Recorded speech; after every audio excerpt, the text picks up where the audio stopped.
Hello बच्चों, आपके अपने हिंदी साहित्य संसार चैनल में स्वागत है। आज मैंने आपके लिए क्लास 10th में निर्धारित स्पर्श पाठ्य पुस्तक भाग 2 में 3rd चैप्टर बिहारी के दोहों पर तैयार किया है। ये दोहे बिहारी के प्रसिद्ध ग्रंथ बिहारी सतसई से लिए गए हैं। बिहारी के दोहों में प्रेम और भक्ति भाव प्रमुख हैं। बिहारी थोड़े से शब्दों में अपनी बात कहने में कुशल थे। छोटे से छोटे दोहों में उन्होंने बहुत ही अर्थपूर्ण भाव भरे हैं। कहते हैं गागर में सागर भरा है बिहारी ने। सत सैया के दोहरे जो नाविक के तीर देखन में छोटे लगे घाव करे गंभीर। पिछले वीडियो में बच्चों मैंने शुरू के 4 दोहों पर व्याख्या आपको समझाई थी। आज की वीडियो में बाद के 4 दोहों पर मैंने व्याख्या तैयार की है। और हाँ बच्चों, चैप्टर शुरू करने से पहले आपसे रिक्वेस्ट है कि यदि आपने मेरा चैनल नहीं सब्सक्राइब किया है तो please please please subscribe my channel, ताकि मेरा हर वीडियो आप तक आसानी से पहुंच सके।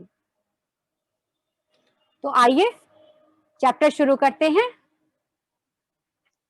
बैठ ही रही अति सघन वन, बैठ सदन तन माँ, देख दोपहरी जेठ की छाहो चाहत छां। बैठ रही अति सघन वन अर्थात घने वनों के बीच में जाकर छाह बैठ गई है। और बैठ सदन तन माँ, और या तो जो घर की दीवारें होती हैं उनके किनारों पे बैठ गई है जाके, या घरों के भीतर जा रही है। देख दोपहरी जेठ की छाह चाहत छां, तो दोपहरी ये जो जेठ की भीषण दोपहरी है उसे देखकर छाह भी छां चाहती है। देखिए कितनी कुशलता से गर्मी की भीषणता का वर्णन करते हुए बिहारी कह रहे हैं कि घने वन में, छां तो घने वनों में रहती है, परंतु बिहारी कह रहे हैं इसका कारण यह है कि वो जेठ की दोपहर से वो भी परेशान हो गई है। तो छाया के माध्यम से वो गर्मी की भीषणता का वर्णन कर रहे हैं कि कितना तीव्र है जेठ की दोपहरी में गर्मी का असर। इस दोहे में बिहारी ने जेठ माह की दोपहर की भीषण गर्मी का वर्णन किया है। वह कहते हैं कि जेठ की दोपहर इतनी प्रचंड है कि छाह भी सघन वनों के बीच में किसी भवन की दीवार के किनारे जाकर बैठ गई है, क्योंकि धूप की तीव्रता इतनी भयानक है कि छां भी छां चाह रही है। बहुत ही सुंदर अतिशयोक्तिपूर्ण वर्णन किया है। अतिशयोक्तिपूर्ण अर्थात बात को बढ़ा चढ़ाकर कहना। बिहारी ने ग्रीष्म ऋतु के भयावह गर्मी के वातावरण का वनों में भवन की दीवारों के किनारे तो छाया होती ही है, उसी को बिहारी ने इस रूप में वर्णन किया है कि ये छाया जेठ दोपहरी की प्रचंडता से बचकर राहत पाने के लिए यहाँ आ गई है, सघन वनों में और दीवारों से सटकर बैठ गई है। अर्थात गर्मी जेठ माह में कितने तीव्र रूप धारण कर लेती है, इसका वर्णन बिहारी यहाँ कर रहे हैं। आइए नेक्स्ट दोहे पर आते हैं बच्चों। कागज पर लिखत न बनत, कहत संदेश लजात, कहिए सब तेरो हियो, कहिए सब तेरो हियो, मेरे हिय की बात। श्रृंगार रस का बहुत ही खूबसूरत उदाहरण है। इसमें नायिका नायक से अपनी प्रेम अभिव्यक्ति तो करना चाहती है, पर वो लिख भी नहीं पा रही है और किसी से संदेश भी नहीं पहुंचा पा रही है। कागज पर लिखत न बनत, जब वह लिखने बैठती है कि पत्र के माध्यम से भेज दे अपनी बात, तो कागज पर लिखत न बनत, कागज पर लिखते नहीं बनता है। और कहत संदेश लजात, किसी के माध्यम से अगर संदेश देना चाह रही है तो उसे लज्जा आ रही है। कहिए सब तेरो हियो, तो अब वो कहती है कि मेरे हृदय की बात, कहियो सब तेरो हियो, तुम्हारा ही हृदय जो है वो सारी बातें कह देगा, मेरे हिय की बात, मेरे हृदय की जो बात है, अर्थात मेरे मन में जो प्रेम अभिव्यक्ति है वो अब तुम्हारा हृदय स्वयं कह देगा। और जब प्रेम में निश्चलता होती है, प्रेम सच्चा होता है, तो दोनों बिना कहे एक दूसरे की बात समझ लेते हैं।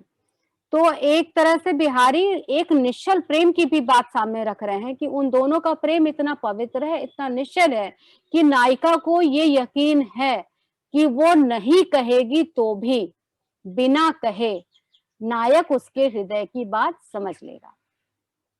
बहुत सुंदर, बहुत ही अच्छा उदाहरण है ये श्रृंगार रस का, और बहुत ही सुंदरता के साथ बिहारी ने इसमें नायिका की भाव अभिव्यक्ति को असमर्थ न कर पाने की बात कही है, पर वो कह देती है कि नायक अब स्वयं समझ ले, क्योंकि ना तो मुझसे लिखते बन रहा है और ना ही मुझसे कहते बन रहा है।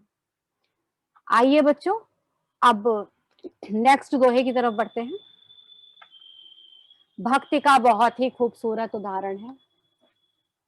प्रगट भय द्विज राजकुल, सुवस बसे ब्रज आए, मेरे हरो कलेश सब, केशव केशव राय। यहाँ बच्चों द्विजराज कुल का दो अर्थ है, एक अर्थ है चंद्रमा वंश और एक है ब्राह्मण वंश। तो कृष्ण जो है वो चंद्रमा वंश के हैं और बिहारी जो है वो ब्राह्मण वंश के हैं। तो यहाँ श्लेष अलंकार के माध्यम से बहुत ही अच्छे तरीके से बात अपनी कहना चाहिए, इसीलिए कहते हैं बिहारी बहुत कुशल है अपनी बात कहने में। वो अपने आराध्य से कह रहे हैं कि आप चंद्रमा वंश द्विजराज कुल में आपने जन्म लिया है और मैं भी द्विजराज कुल का हूँ। वो ब्राह्मण बिहारी थे तो वो भी द्विजराज कुल के, तो इसलिए प्रभु का और भक्त का दोनों का कुल एक, बिहारी कहते हैं एक है। तो इस नाते भी मैं आपका प्रिय हूं और सुवश बसे ब्रज आए, और आप अपनी सुवस मतलब अपनी इच्छा से आप ब्रज में आकर बसे हैं और ब्रज में मैं भी रहता हूं। तो मैं आपका फिर प्रिय भक्त होना चाहिए हूं, क्योंकि मैं आपके कुल का हूं और आपके ही ब्रज में मैं भी रहता हूं। तो मेरा हरो कलेश सब, केशव केशव राय। केशव एक केशव का मतलब यहाँ कृष्ण है और केशव राय बिहारी जी के पिता का नाम था। तो केशव जो हुए वो पिता समान हुए, जो कृष्ण है वो बिहारी के लिए पिता समान हुए, क्योंकि उनके पिता का नाम केशव राय है। तो इसलिए प्रभु आप मेरे पिता समान हैं, और जिस प्रकार पिता अपने पुत्र के कष्टों को दूर करता है तो उसी नाते से अब आप भी मेरे कष्टों को दूर कीजिए। तो बहुत ही कुशलता पूर्वक बिहारी अपने आराध्य से ये प्रार्थना कर रहे हैं कि हे प्रभु, इस नाते से क्योंकि मैं आपके कुल का भी हुआ, आपके ब्रज का वासी हूं, तो आप इस नाते और पिता होने के नाते, पिता समान होने के नाते आप मेरे सभी कष्टों को दूर करिए। केशव केशव राय में यमक अलंकार है बच्चों।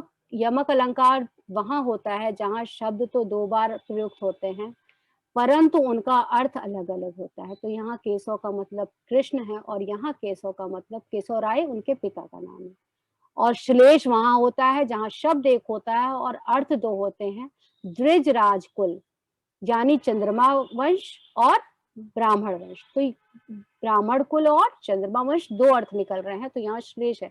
तो श्लेष अलंकार, अनुप्रास अलंकार और यमक अलंकार का बहुत ही अच्छा उदाहरण है ये दोहा। अनुप्रास अलंकार वहां होता है जहां वर्णों की आवृत्ति कई बार होती है, पुनरावृत्ति। क जैसे क यहाँ केशव और क यहाँ केशव राय, क की पुनरावृत्ति हुई है। तो यमक अलंकार, श्लेष अलंकार और अनुप्रास अलंकार तीनों यहाँ पे हैं और भक्ति का बहुत अच्छा ही उदाहरण है ये दोहा। आप अच्छी तरह समझ गए होंगे, उम्मीद करती हूँ। आइए अब आखिरी दोहे पर आते हैं। कबीर की तरह बिहारी भी धार्मिक बाह्य कर्म कांडों की आलोचना करते हैं। वह भी कहते हैं कि जप माला छापे तिलक सरे ना एको काम, मन काचे नाचे वृथा साचे राचे राम।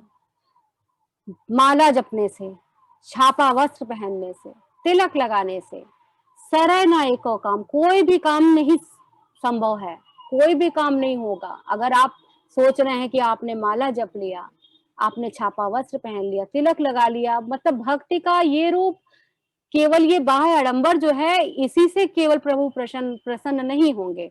और मन काचे नाचे वृथा साचे राचे राम।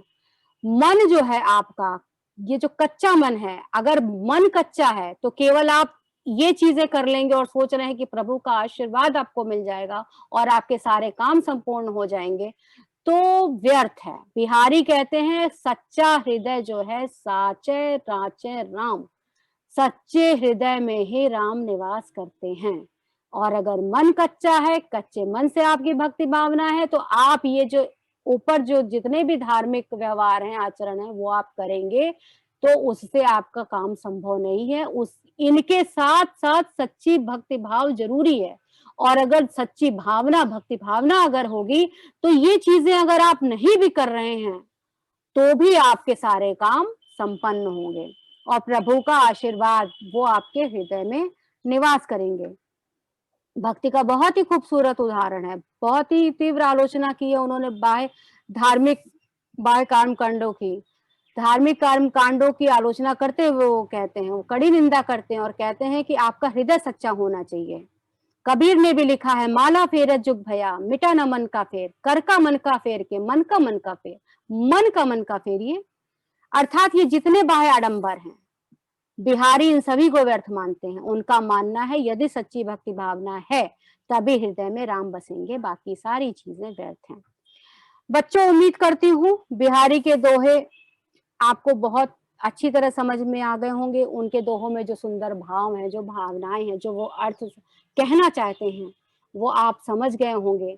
और अगली बार जब मैं इन पर प्रश्न उत्तर बनाऊंगी, बिहारी के प्रश्न उत्तर डिस्कस करूंगी, तो मुझे लगता है आप और अच्छी तरह समझ पाएंगे। मेरे चैनल को, वीडियो को देखने के लिए बच्चों, thank you so much. Thank you so much.